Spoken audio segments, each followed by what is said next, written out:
My name is Lydia Peters. I'm 36 years old. At my parents' 40th anniversary party, right in front of 38 guests, my mother sneered, "Look at this worthless cancer patient.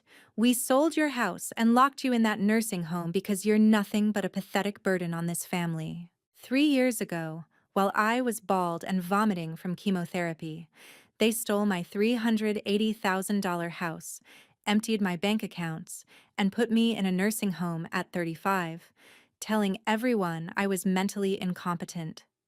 I stood there, looked them dead in the eyes, and smiled. Then I placed the small black box on the table. "Open it," I said. They thought tonight would be another night of humiliating their broken daughter. They were dead wrong. What happened in the next 5 minutes destroyed their lives forever.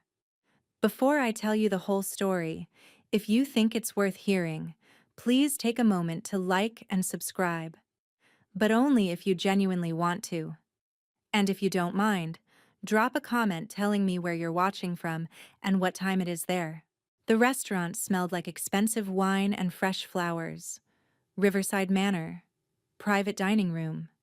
White tablecloths. Crystal glasses catching the light from the chandeliers. 38 people sat at 5 round tables dressed in their Sunday best. My parents' anniversary party. 40 years of marriage. The invitation had gone out to everyone who mattered in their world.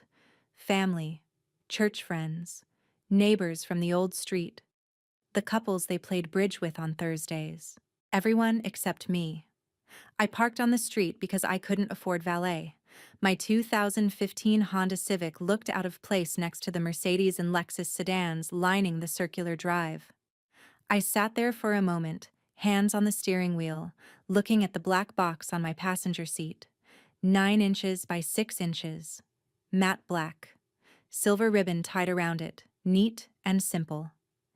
Inside, a Bluetooth speaker, a USB drive, and printed documents that would end everything. My phone buzzed. A text from Laura Hendricks, my attorney. Police ETA, 8:15 p.m. Are you ready? I checked the time. 7:52 p.m. I typed back. Ready. I picked up the box and got out of the car. The April evening was cool. I wore a simple black dress from Target, $38 on clearance. My mother would be wearing something that cost more than my rent. The thought didn't hurt anymore. That was progress. I walked through the entrance. The hostess looked uncertain when she saw me. "I'm here for the Peters anniversary," I said. "Are you on the list?" "I'm their daughter." She glanced at her tablet, frowning. "I don't see." "It's fine. They'll want to see me." I walked past her before she could argue. The air felt thick with the scent of lilies and expensive cologne. For a split second, I almost turned around and left. This was the same room where we'd celebrated Owen's college graduation, where Mom had once hugged me so tightly after my first big client win. Back then, I still believed we were the kind of family that showed up for each other, no matter what. Now those memories tasted like ash. I reminded myself why I was here, not for reconciliation, but for truth. My hand stayed steady on the black box. I had documented everything for months. Tonight, that documentation would speak louder than any of their lies ever could. The dining room opened up in front of me. Round tables with white roses and eucalyptus centerpieces. A small stage area at the front. And there, at the head table, sat Eugene and Sandra Peters. My parents. Dad looked older than I remembered. 66 now, hair more gray than brown. He wore a dark suit, crisp white shirt. The same outfit he wore to church every Sunday. Mom looked radiant. Designer dress in champagne silk. I'd bet $800 easy. Hair done at the salon, makeup perfect. She was laughing at something the woman next to her said, one hand on her champagne flute. My brother Owen sat at the same table with his girlfriend Amber. Owen was 39 now, 3 years older than me. He'd gained weight. His suit didn't fit quite right. I saw Aunt Beverly near the back, Dad's sister. She'd always been kind to me. A few neighbors I recognized. Pastor Allen from their church. Uncle Todd, Mom's brother, who never questioned anything she said. And there, 3 tables from the front, sat Dr. Judith Brennan, my oncologist. Silver hair pulled back in a low bun. She wore a navy dress and pearl earrings. I'd invited her myself. The room noticed me. Conversations faltered. Heads turned. Aunt Beverly's hand went to her mouth. Pastor Allen looked confused. My mother's face went through 3 expressions in 2 seconds. Shock, confusion, rage. My father stood up. "What are you doing here?" His voice carried. The room went quiet. I walked forward, the black box in my hands. "It's a family celebration," I said. "I'm family." "You weren't invited." Mom's voice had that edge I remembered. Sharp. Cold. The voice she used when she wanted to put someone in their place. I placed the black box on the gift table, next to wine bottles and photo albums wrapped in silver paper. Then I turned to face the room. "I know I wasn't invited," I said. "But I brought a gift anyway. Something special for your 40th anniversary." Mom stood up. She'd had at least 2 glasses of champagne. I could see it in the flush of her cheeks, the brightness of her eyes. "Everyone," she said, voice loud enough to project. "I apologize. Our daughter Lydia has been unwell. Cancer treatment was very hard on her. Mentally." Murmurs around the room. Sympathetic looks. "Poor Sandra. Such a burden." "I'm cancer-free," I said. "Have been for 2 years." Mom's laugh was sharp. "Physically maybe, but mentally." She tapped her temple. "The treatment damaged her judgment. She's made accusations. Terrible accusations against her own family. Dad tried to intervene. 'Sandra, let's not—'" But Mom was on a roll. She'd always been like this when she felt powerful, when she thought she controlled the room. "She's accused us of stealing from her. Can you imagine? After everything we sacrificed?" "You did steal from me," I said. Voice calm. Even. "See?" Mom gestured at me like I was Exhibit A. "Paranoid delusions. We spent years caring for you. That nursing home cost a fortune. Your medical bills were $18,300, I said. You stole $312,000. The room went completely silent. Mom's face flushed darker. "Look at this worthless cancer patient." Her voice dripped with contempt. "We sold your house and locked you in that nursing home because you're nothing but a pathetic burden on this family." Gasps. Someone dropped a fork. Dad went pale. "Sandra, stop talking." But she couldn't stop. 20 years of marriage had taught me this about my mother. When she thought she had power, she overplayed her hand. "It's true," she continued. "She was a burden. Useless. Couldn't work. Couldn't take care of herself. We had to take over. And yes, we used that house money to save Owen, because he's worth saving." "Lydia?" She looked at me with pure disgust. "She's nothing." I reached into my pocket and pulled out my phone. Held it up so the room could see the recording app. "Thank you, Mom," I said quietly, "for saying that in front of 38 witnesses." Her face drained of color. "Because this phone," I continued, "has been recording since I walked in. I need to take you back 3 years, to May 18th, 2023. The day I found out I had cancer. I was 33 years old. I lived alone in a small house in the Elmwood neighborhood, a 1,480 square foot 3-bedroom bungalow my grandmother Helen had left me when she died in 2018. No mortgage, paid off, mine. I worked as a freelance graphic designer. I had 5 steady clients on retainer contracts. I was making $89,000 a year. Not rich, but comfortable, stable. I'd been divorced from Trevor Walsh for 2 years. The split was amicable. We just wanted different things.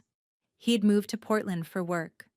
We texted occasionally, birthday wishes, that kind of thing.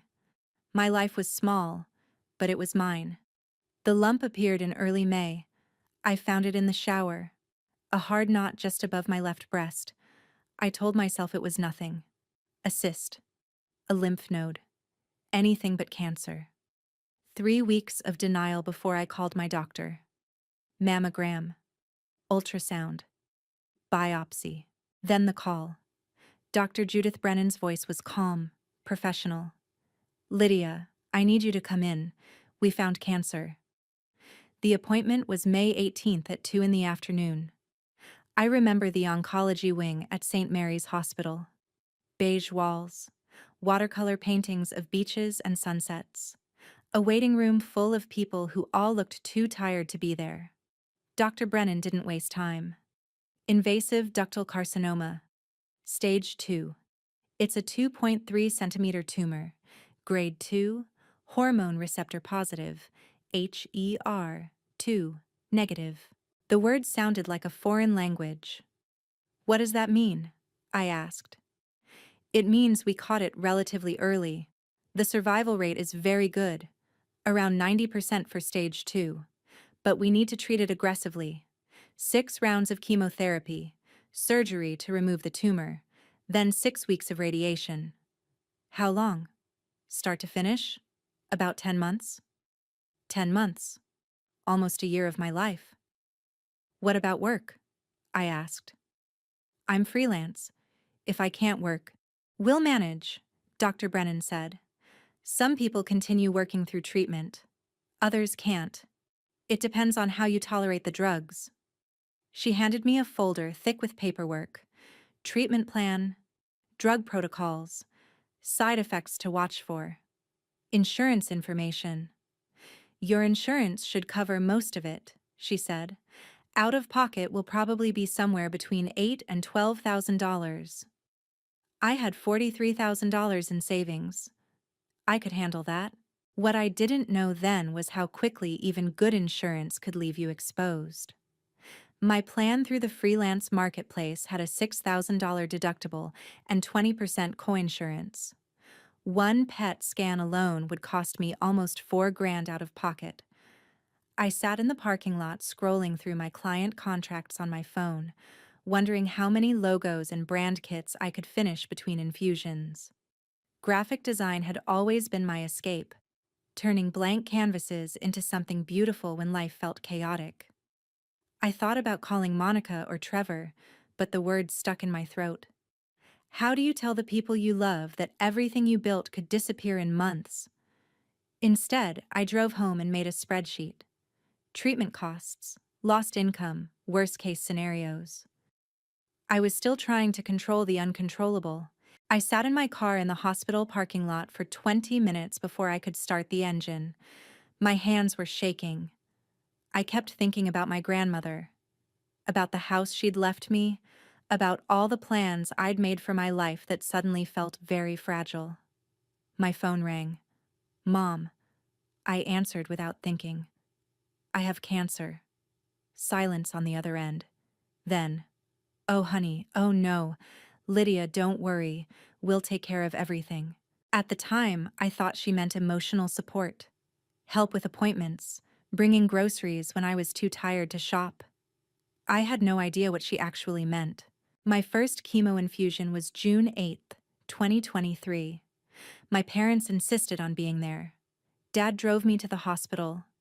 Mom packed snacks and magazines.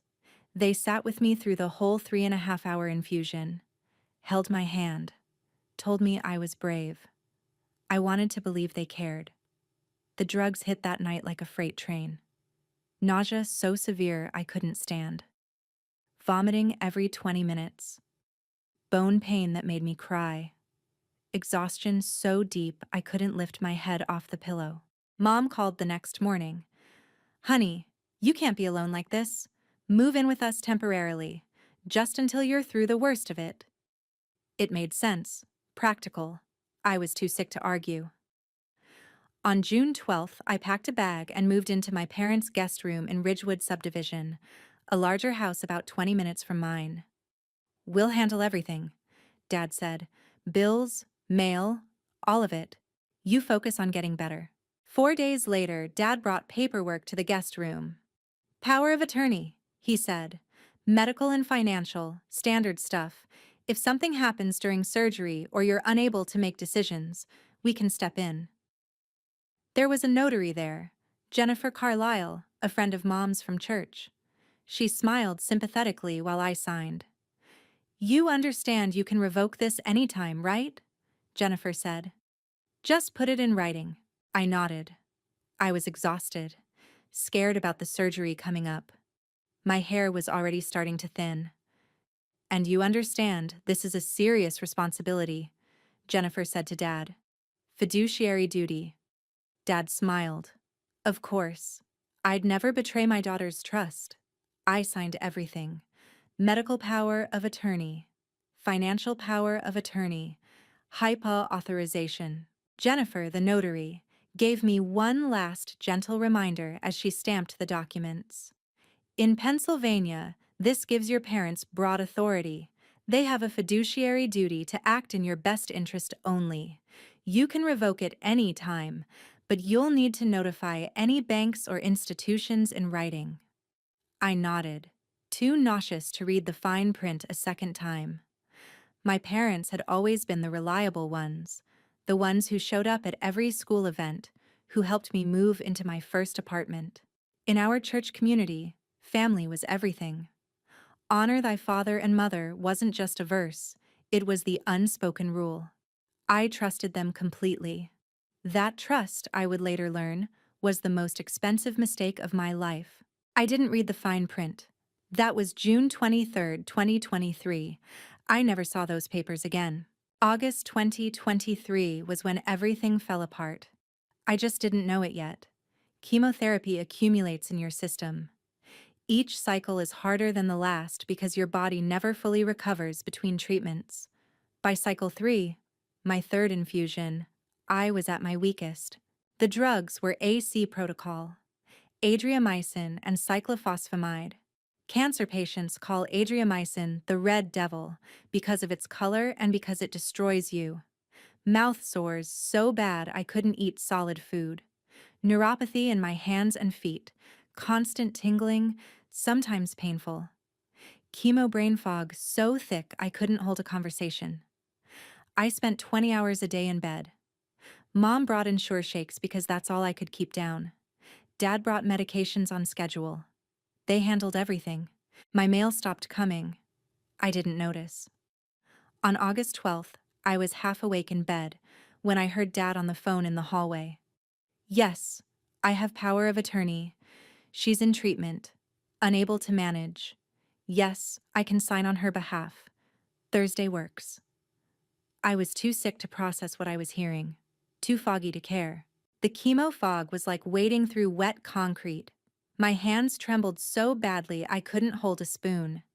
I would stare at the ceiling for hours, replaying childhood memories. Dad teaching me to ride a bike, Mom staying up all night sewing my Halloween costume. Those versions of my parents felt like strangers now. I kept telling myself they were sacrificing so much, missing bridge nights, rearranging their retirement plans. I even felt guilty for being such a burden. Little did I know that while I was fighting for my life in that guest room, they were already on the phone with realtors, viewing my grandmother's house as their safety net. The same house where I used to bake cookies with her every Christmas. 3 days later, my house went on the market. I didn't know. My parents listed it for $375,000, already under market value. A motivated seller discount. They told the real estate agent I was too ill to be involved in the transaction. It sold in 8 days. Sale price, $365,000. My grandmother's house. The house she'd worked her whole life to pay off. The house she'd left to me because I was the one who visited her every Sunday, who brought her groceries, who sat with her when she was dying. Gone. Eugene Peters signed all the paperwork using power of attorney. The settlement check was made out to Lydia Peters and deposited into an account he'd added himself to as joint owner. Closing date, August 29th, 2023. I was in bed, vomiting, when they signed away my home. The next day, I asked Mom if any mail had come for me. "Don't worry about that," she said. "Too casual, too quick. Everything's handled. You just rest." I believed her. The house sale netted $356,700 after closing costs. On September 5th, my parents transferred $43,000 from my savings account, money I'd worked years to save, into their joint account. Total in their control, $399,700. On September 8th, they wired $180,000 to Las Vegas. Not for medical bills, for my brother Owen's gambling debts. Owen had a problem: online poker, casino trips. He'd racked up markers at 3 different Vegas casinos. They were threatening legal action, collections. His credit was destroyed. The text messages, which I wouldn't see until much later, obtained through legal subpoena, told the story. "Owen, Dad, did you do it? The casinos are threatening legal action. I need $180,000 by Friday." "Dad, done. Transferred this morning. But this is IT. No more bailouts." "Owen, thanks, Dad. I swear this is the last time. Lydia doesn't need to know, right? Dad, she'll never know." $95,000 went into their retirement investment account, their future, their comfort.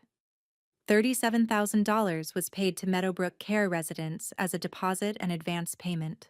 For what, you ask? For the nursing home they were about to put me in. On September 13th, Mom sat me down.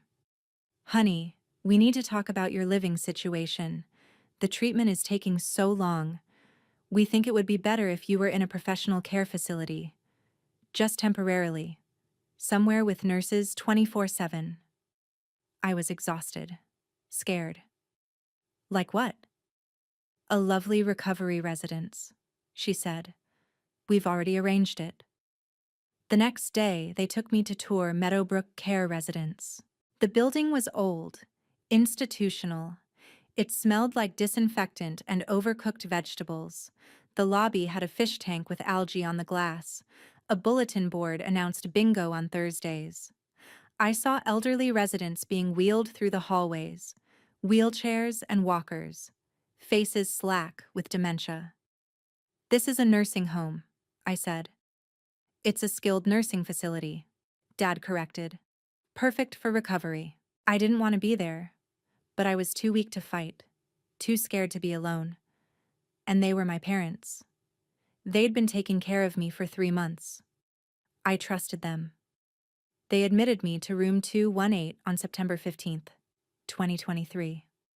My roommate was Agnes Kowalski, 82 years old, advanced dementia. She spent most of the day staring at the wall or calling for her dead husband. I was 33 years old, sharing a room with someone who thought it was 1987. The first week, I tried to explain to the staff that I was only 33 and recovering from cancer. They smiled politely and offered me adult diapers, just in case. Nights were the worst. Agnes would wake up screaming for her husband who'd been dead 30 years. I'd lie there listening to the beep of call lights and the distant shuffle of walkers, wondering if this was what my future looked like. I started keeping a secret journal on scrap paper the dietary aide slipped me. Writing was the only way I could prove to myself I was still me, not the confused patient they kept charting me as. I documented every medication round, every conversation with my parents. Even then, some part of me still hoped they would change their minds and bring me home. The staff treated me like I belonged there, like I was one of them. The confused elderly residents who needed help getting dressed, who forgot their medications, who got lost on the way to the bathroom.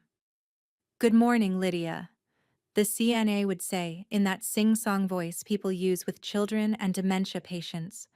"Time to get up for breakfast. Do you need help getting dressed?" No, I'd say. I can dress myself. I'm only here because of chemo. That's wonderful, honey. Let's try to get dressed by ourselves today then. Like I was a toddler learning to use a spoon. The daily schedule was rigid. Wake at 6, breakfast at 7, activities at 10, bingo with people who couldn't remember their own names, lunch at noon, forced rest time at 2, dinner at 5, medication rounds at 8, lights out at 9. If I tried to stay up past 9, staff would come in with concern about my behavioral issues. Agnes screamed at night, called for her husband. Sometimes she tried to leave the room at 3 in the morning. Sometimes she threw her food. And I lay there in the other bed, cancer-free by medical standards but trapped in a nursing home, wondering how my life had become this. On day 4, I asked for my phone to check email, to contact my clients. The CNA looked uncomfortable. Your mother took it. She said screen time was making your confusion worse. I don't have confusion, I said. I need my phone for work. She made a note in my chart. Patient agitated, requesting phone, showing poor insight into limitations. My friends tried to visit. Monica, my best friend for 12 years, called the facility. I'd like to visit Lydia Peters. I'm sorry, Ms. Peters is in recovery. Family has requested limited visitors for her healing. But I want to help. You'd need to contact her family for approval. Monica never got through. My business died slowly. 4 of my 5 clients canceled their contracts when I stopped responding to emails. The 5th, the credit union I'd worked with for 6 years, held my contract open through December. Then they had to replace me. Trevor sent cards, birthday wishes, get well soon notes. I never saw them. My parents intercepted everything. By October 2023, I was completely isolated. No phone, no computer, no visitors except my parents once a week. No mail, no connection to the outside world. I was 33 years old, living in a nursing home, being treated like I had dementia, with no way to tell anyone I didn't belong there. Through all of this, I was still getting cancer treatment. Chemo cycle 4, September 28th, cycle 5, October 19th, final cycle, November 9th. A transport van would pick me up from Meadowbrook and drive me to St. Mary's Hospital for infusions. Sometimes my parents came. Sometimes I went alone. Surgery on December 14th. Lumpectomy and axillary node sampling. 2 hours under anesthesia. They removed the tumor and checked my lymph nodes. Pathology came back clean. No spread. Stage 2. A confirmed. Dr. Brennan hugged me after the post-op appointment. You did it, Lydia. Clear margins. No lymph node involvement. The chemo worked. I cried, not from relief, from fear, because I was cancer-free, and I was still trapped. Radiation started January 15th, 2024. 6 weeks. 5 days a week. 20-minute sessions under the linear accelerator. The radiation oncologist drew on my chest with permanent marker, target points for the machine. The marks would fade, but the skin burns didn't. Second-degree equivalent. My chest felt like it was on fire for weeks. Final radiation session, March 8th, 2024. There's a tradition in cancer centers. When you finish treatment, you ring a bell. Other patients clap. Staff celebrates. It's supposed to be joyful. I rang the bell. People clapped. I cried. Not from joy, from fear. Because now I had no excuse. I was cancer-free, medically cleared, healthy. And I was still living in room 218 with Agnes. Dr. Brennan pulled me aside after. Lydia, I need to ask directly. Are you being held in that facility against your will? I paused. I don't know. They say I can't manage on my own. That I'm not ready. But I feel ready. I feel fine. She wrote something in my chart. I'd see the notes later during the legal case. I'm documenting that you are fully recovered, mentally competent, and medically cleared for independent living. If anyone questions your competency, they'll have to refute this. Will you help me? I asked. If I need a witness? That I'm not crazy? She squeezed my hand. Absolutely. I've been a doctor 30 years. I know abuse when I see it. And Lydia, what's happening to you is abuse. April 12th, 2024. 8 months in Meadowbrook. Cancer-free for 1 month. I'd had enough. I demanded a discharge meeting with the facility director. She scheduled it for 2:30 that afternoon in the conference room. I called my parents, told them to be there. They arrived looking annoyed. Mom's lips pressed thin, Dad's jaw tight. The social worker sat with us, Deborah Martinez, a tired woman in her 50s who'd seen too much. I want to go home, I said. To my home. Not your house. My grandmother's house. Mom and Dad exchanged a look. Honey, Mom said, we need to talk about that. About what? We sold the house last August, during your treatment. Remember? We discussed it. The room tilted. We did not discuss it. I never agreed to sell my house. You were very sick, Dad said. You signed the papers. I never signed papers to sell my house. Show me. Show me my signature. We don't have to show you anything, Mom said. Cold. Final. It's done. The house is gone. I felt something crack inside my chest. Where is the money? $365,000. Where is it? Medical bills, Dad said. You know how expensive cancer treatment is. Show me the bills, exact amounts. I want to see every single one. Long silence. We don't owe you an accounting, Mom said. We're your parents. We took care of you. That facility kept you alive. You owe us money, not the other way around. Deborah, the social worker, was taking notes. Her pen moved faster now. How much? I asked, voice shaking. How much did my medical bills cost? Over $200,000, Dad said without hesitation. Plus this facility, $8,000 a month for 8 months. That's another $64,000. The money's gone, Lydia. We used it to keep you alive. The math didn't make sense. Even through the fog of shock, I knew it didn't make sense. Then I revoke your power of attorney, I said. Right now, in front of this social worker. I revoke it effective immediately. Mom's face went white. You can't just... Dad started. Yes, I can, I said. The notary told me I can revoke it any time, and I'm revoking it now. The next day, April 13th, 2024, I was discharged from Meadowbrook. My parents tried to block it, threatened the facility with lawsuits, said I was mentally unstable, said I needed conservatorship. But Dr. Brennan had documented my competency. The facility psychiatrist had evaluated me and found me fully capable, and I'd revoked the power of attorney in front of a witness. The facility director made her decision. Mr. and Mrs. Peters, your daughter is medically cleared, mentally competent, and has revoked your POA. If we keep her here against her will, that's false imprisonment. You'll hear from our attorney, Dad said. So will you, the director replied. From ours, and from Adult Protective Services. I'm filing a report. I left with 2 bags of clothes and $0. Katie Morrison, the oncology nurse who'd been at my infusions, drove me. She'd given me her number back in March, told me to call if I needed help. She drove me to Haven House, a women's shelter that accepted abuse survivors. You're safe now, Katie said, and we're going to get you a lawyer. I believed her, but I didn't feel safe. I felt terrified, because I'd just learned that my parents had stolen everything I owned, and I had no idea how to fight back.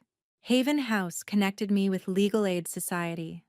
On April 20th, 2024, I met Laura Hendricks.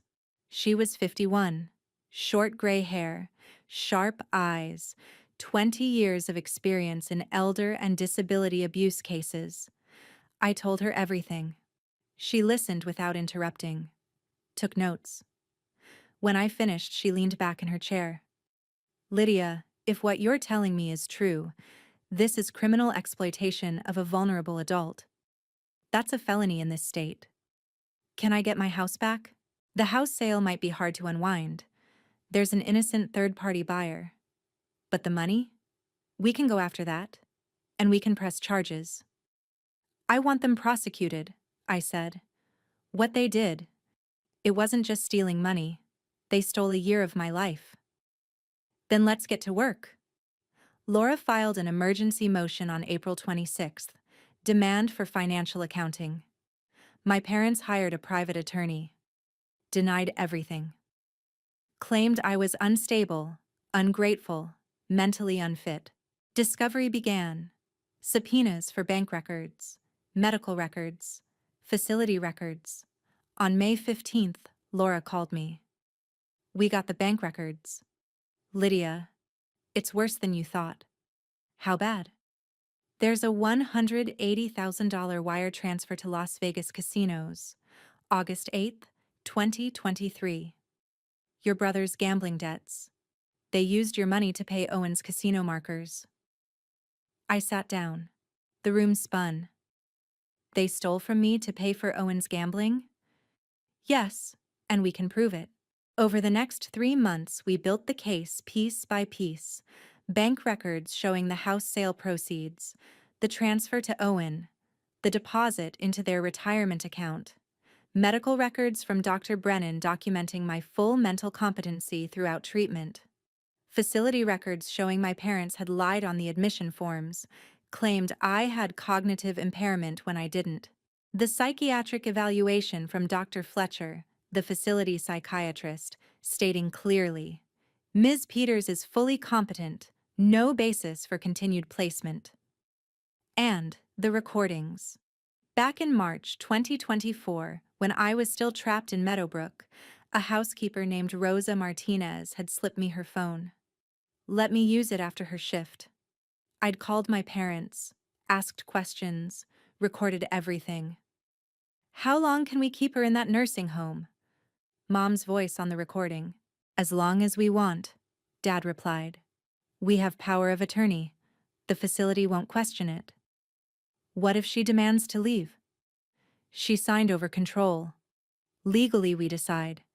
And if she makes trouble, we can petition for conservatorship. Say the cancer affected her brain. She seems pretty sharp to me. Doesn't matter what you or I think, matters what we tell the doctors. 47 minutes of recordings. My parents discussing the theft, the house sale, Owen's debts, their plan to keep me institutionalized. All of it admissible in court. Laura filed the lawsuit officially on August 15th, 2024.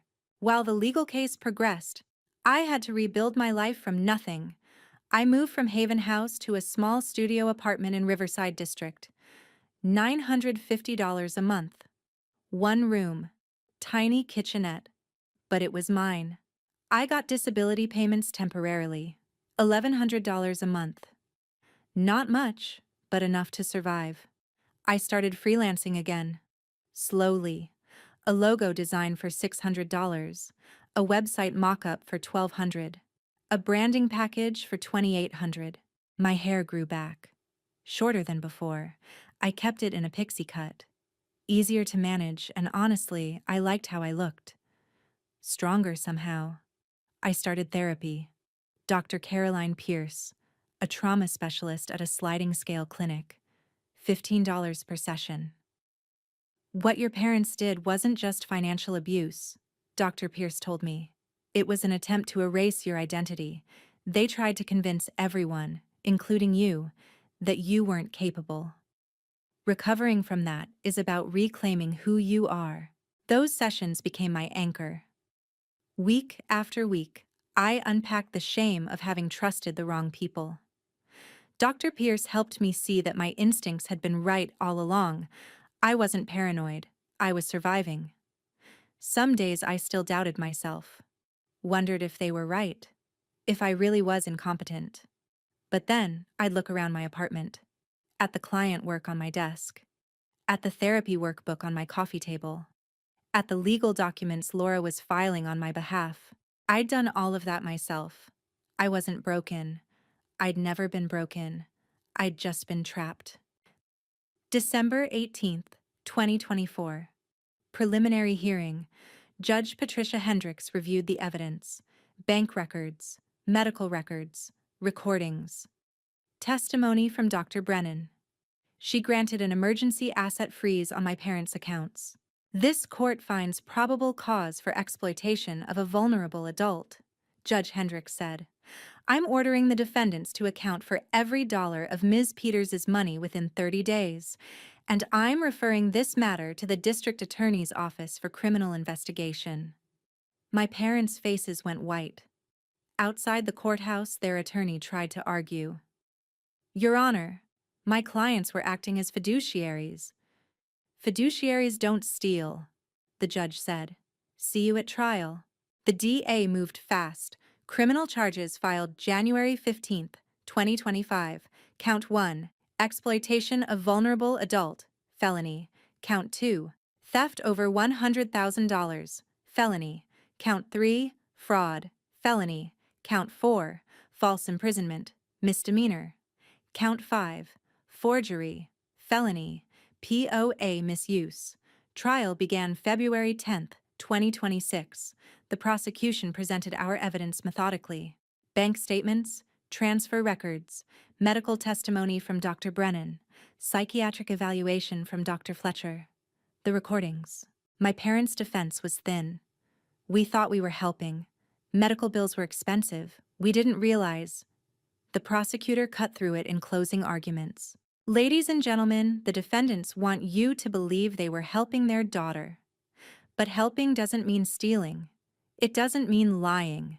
It doesn't mean imprisoning a healthy young woman in a nursing home so you can spend her money on your son's gambling debts. That's not help. That's exploitation. That's abuse. That's a crime. The jury deliberated for 3 hours. Guilty. All counts. Sentencing was April 5th, 2026. Mr. and Mrs. Peters, Judge Hendricks said, you violated the most sacred trust, that between parent and child. You exploited your daughter's vulnerability during cancer treatment. You stole her home, her savings, her freedom. This court finds your actions egregious and deserving of the maximum sentence allowed by law. Eugene Peters, 18 months federal prison, 3 years probation, full restitution. Sandra Peters, 15 months federal prison, 3 years probation, full restitution. Owen pleaded guilty to accessory charges, 12 months probation, 200 hours community service, must repay $180,000. Civil judgment, $850,000 total. Treble damages under elder abuse statutes. My parents' house would be sold. Retirement accounts seized. Every asset liquidated. But they filed an appeal. Posted bail. Got out pending the appeal process. Which meant they were free. Free to plan their anniversary party. Free to invite 38 guests. Free to celebrate 40 years of marriage like nothing had happened. Free to continue their lie. Until April 19th, 2026. Which brings us back to Riverside Manor, to the private dining room with 38 guests, to my mother standing at the head table, champagne flushed, saying things she thought she could get away with. Look at this worthless cancer patient. We sold your house and locked you in that nursing home because you're nothing but a pathetic burden on this family. I held up my phone. The recording app glowed red. Thank you, Mom, I said, for saying that in front of 38 witnesses, because this phone has been recording since I walked in. The blood drained from her face. I turned to address the room.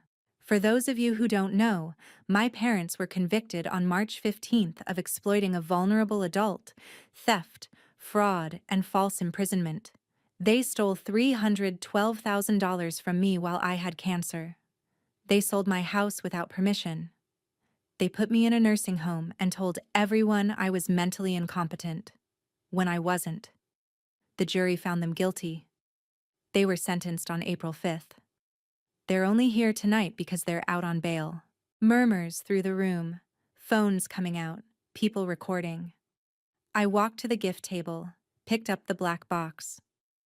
Mom just confessed to all of it, in front of you, and it's recorded. I opened the box.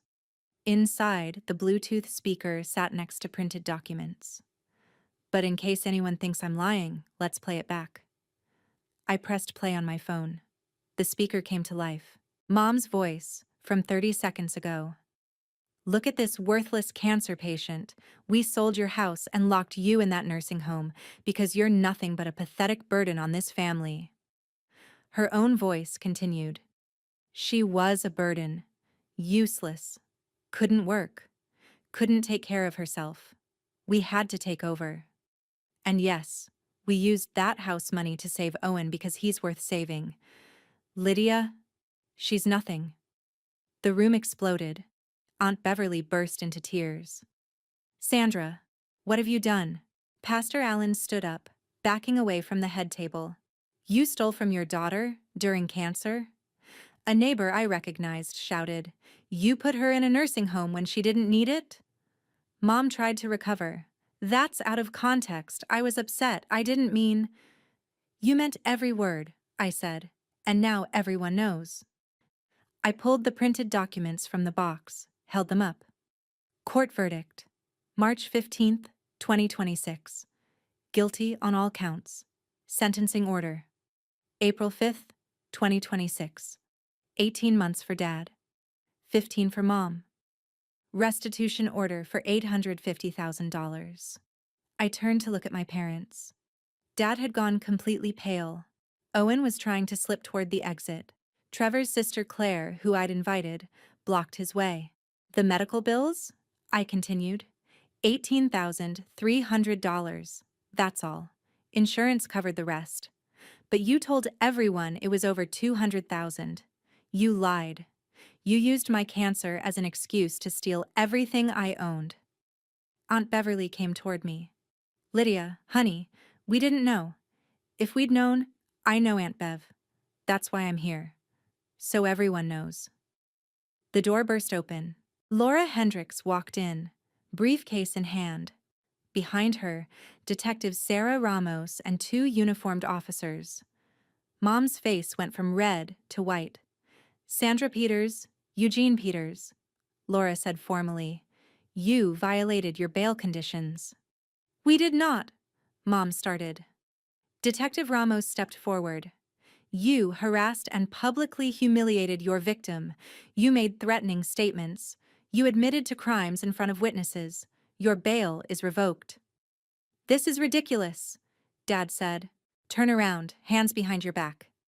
The click of handcuffs echoed in the silent room. Mom started screaming.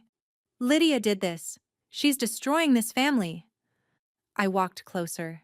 Close enough that she could see my face. Close enough that everyone could hear. You destroyed me first, I said.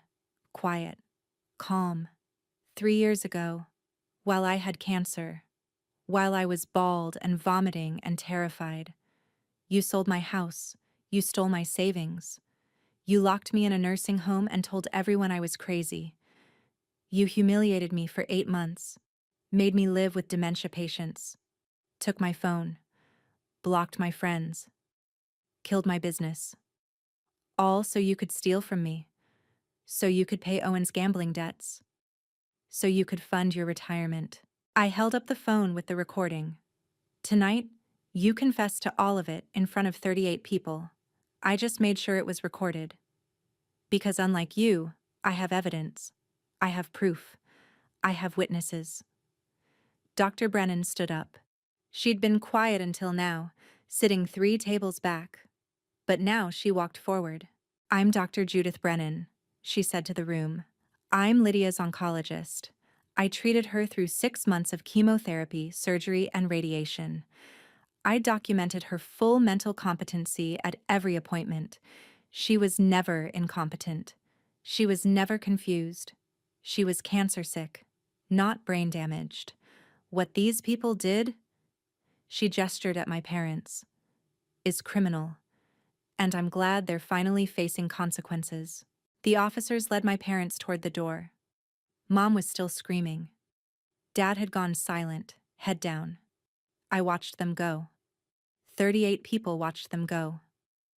At the head table, Amber, Owen's girlfriend, slowly removed her engagement ring. She slid it across the table toward him, stood up, walked out. Owen sat alone, head in his hands. The room was chaos now. People shouting questions, recording on phones. Pastor Allen trying to calm people down. Aunt Beverly hugged me. I'm so sorry. We should have known. We should have helped. You didn't know because they lied, I said. They're very good at lying. Laura appeared at my elbow. Lydia, we should go. You don't need to be here for this. I looked around the room one last time, at the white roses and eucalyptus centerpieces, at the champagne flutes, at the anniversary cake that would never be cut, at the gift table, where my black box still sat with its lid open. Yeah, I said, let's go. My parents reported to federal prison on August 1st, 2026. Eugene to a minimum security facility in Pennsylvania. Sandra to one in West Virginia. Owen completed his probation, found work as an addiction counselor. Ironic, but he was apparently good at it. He sent me a letter in 2030 apologizing for everything. I acknowledged it but didn't respond beyond that. The civil judgment took 2 years to fully collect. Their house sold for $520,000. Retirement accounts, $180,000. Other assets liquidated, $150,000. Total recovery, $850,000. I bought a house in March 2027. Nothing fancy. A small 3-bedroom in a quiet neighborhood. $285,000. No mortgage. Mine. Before I even moved in, I knew part of this space would become the future home of Survivor Shield. The idea had been growing since my first therapy session, a place where people fighting cancer or any serious illness could get free legal templates, POA reviews, and emergency advocacy. I wanted no one else to feel as powerless as I had in room 218. I expanded my freelance business, hired an assistant, started making $65,000 a year, not as much as before, but enough. And I started a nonprofit, Survivor Shield. The mission: protect vulnerable adults from financial abuse during medical crises. We offer free legal consultations, power of attorney reviews, medical advocacy, and support groups. In our first year, we helped 23 families, recovered $85,000 in stolen assets through legal referrals, reviewed over 150 powers of attorney, referred 8 cases to law enforcement. I'm the founder and executive director. I employ 2 part-time staff members and 12 volunteers. We're funded by my donation, grants, and small donors. Our first client came in October 2026. A 68-year-old man with lung cancer. His daughter was trying to take his house. I sat across from him in our small office. He looked defeated, scared. Tell me your story, I said. I've been there, and I'm going to help you fight. We saved his house. That's what I do now. I help people fight back. April 2031. I'm 41 years old. I'm at Dr. Brennan's office for my 5-year cancer checkup. The scan came back clean. 5 years cancer-free. In medical terms, I'm cured. Lydia Peters, Dr. Brennan says, smiling. 5 years.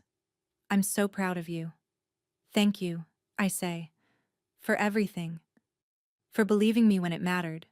For documenting my competency. Your note saved my life in more ways than one. She hugs me. You saved your own life. Twice. First from cancer, then from abuse. You're one of the strongest people I've ever met. I didn't feel strong back then. Maybe that's the point. she says. You don't have to feel strong to be strong. I leave her office and walk to my car. The sun is shining. April in full bloom. Cherry blossoms and tulips. My phone buzzes. 3 messages. Thomas. Dinner tonight? My place? Thomas is someone I met in a cancer survivor support group in 2028. We've been dating for 2 years. It's healthy. Stable. He understands what I went through because he went through something similar, though his family supported him, not sabotaged him. The second message is from my nonprofit. A new grant approved. $50,000. We can hire another staff member. The third is a voicemail from a reporter who wants to interview me about financial abuse during medical crises. I get in my car, start the engine. I think about my parents sometimes. They were released from prison in early 2029 for good behavior. They moved to Arizona, sent 1 letter, maybe an apology, maybe an excuse. I never opened it. I think about Owen occasionally. He's sober now, working, trying to rebuild his life. I'm glad he's doing better, but I haven't forgiven him. Maybe someday. Maybe not. I think about the house my grandmother left me, the one I'll never get back. Sometimes I drive past it. A young family lives there now. Kids in the yard. A tire swing on the oak tree. I'm glad they have it. At least someone's happy there. My house is smaller. But it's mine. I've planted flowers in the garden, hung artwork in every room, created a home office where I run my business and my nonprofit.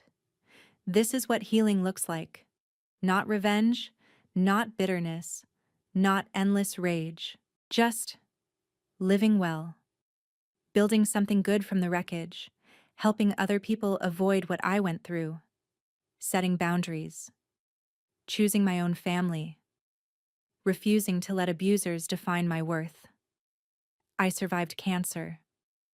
I survived my family. And if you're listening to this and you're going through something similar, whether it's cancer or another medical crisis, and your family is controlling your finances in ways that feel wrong, trust that instinct. You're not crazy. You're not incompetent. And you're not alone. According to the National Adult Protective Services Association, financial exploitation affects 1 in 10 people over age 60, and increasingly, younger vulnerable adults during medical crises. But here's what abusers don't want you to know. You have rights. Power of attorney can be revoked, competency can be proven, assets can be recovered, and abusers can be prosecuted. It took me 2 years to fight back. But I won. You can too. There's something they don't tell you about survival. They tell you about the fight, the battle, the war against cancer, against abuse, against whatever's trying to destroy you. But they don't tell you about the quiet part, the part that comes after. The mornings you wake up in your own bed, in your own house, with no one controlling your life. The phone calls from clients who trust your work. The support group meetings where you help someone else realize they're not alone. The doctor's appointments where the scan comes back clean. The ordinary, beautiful, peaceful moments that used to feel impossible. That's survival too. Not the dramatic confrontation. Not the courtroom victory. Not even the moment the handcuffs clicked shut on your abuser's wrists. It's the quiet accumulation of safe days, of chosen family, of work you're proud of boundaries you maintain, of self-worth you've rebuilt brick by brick. My name is Lydia Peters. I'm 41 years old. I'm a cancer survivor, an abuse survivor, a business owner, a nonprofit founder. I'm someone's girlfriend, someone's friend, someone's attorney's favorite client because I document everything. I'm a lot of things, but I'm not broken. I never was. And if you're listening to this and you needed to hear it, neither are you. If this story resonated with you, I'd love to hear from you in the comments. Have you or someone you know experienced financial abuse during a medical crisis? What happened? You're not alone. And your story could help someone else realize they have the power to fight back. Take care of yourselves. Document everything.